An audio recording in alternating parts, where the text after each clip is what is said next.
Kasi bihirang-bihira na magkaka-big fight sa Philippines compared sa other countries. So we're very lucky na tinutulungan kami nila Sir Manny Pacquiao.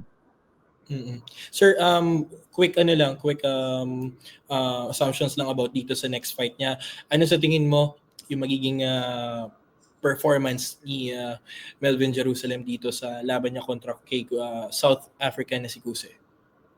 Si Melvin is, we're very confident with Melvin. He's very experienced na. He's been all over the place, all over the world. May lumaban na siya sa iba't ibang bansa. So we're very confident na mananalo siya. It's either just a decision ba or sana KO mas impressive.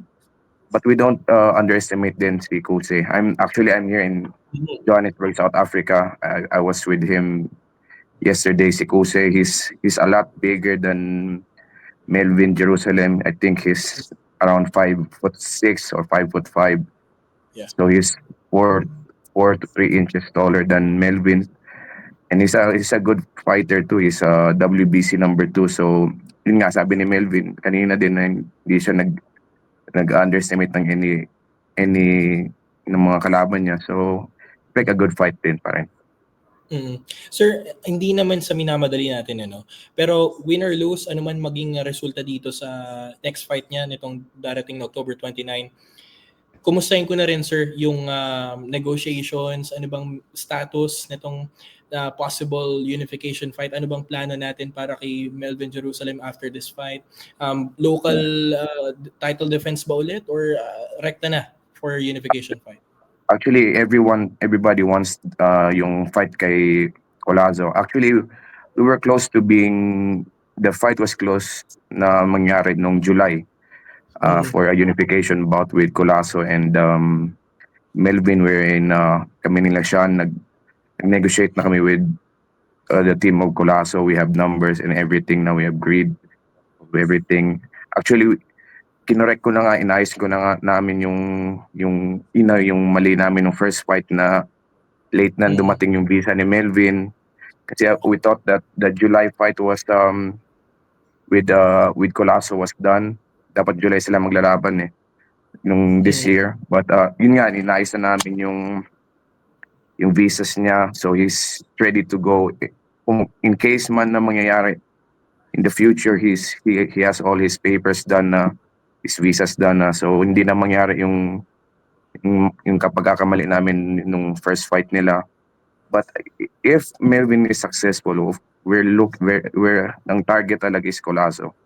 So hopefully by early next year. And Collazo, sinasabi din ni Collazo na gusto na niyang kalabanin si Melvin. Actually, nagko-comment nga all the time si Collazo sa mga social media accounts ni Melvin. I don't know if you're seeing that, but Collazo is also down, so gusto din niya mag-unify and get makulit yung all the belts. So with same with us, yun yung target. So I think the fight will be made very soon.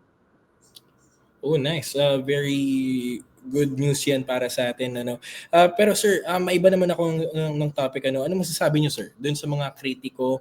Although napatunayan na nito ni Melvin Jerusalem ang pagiging world champion status niya. Marami kasing mga kritiko, ano ba yung basehan sir or criteria dun sa pagpili natin ng next opponent niya? Kasi maraming mga nagsasabi, mga bashers, na masyadong protektado itong si Jerusalem sa pagpili ng kalaban. So dito ba, ano bang masasabi mo dun sir? Of course, yung mga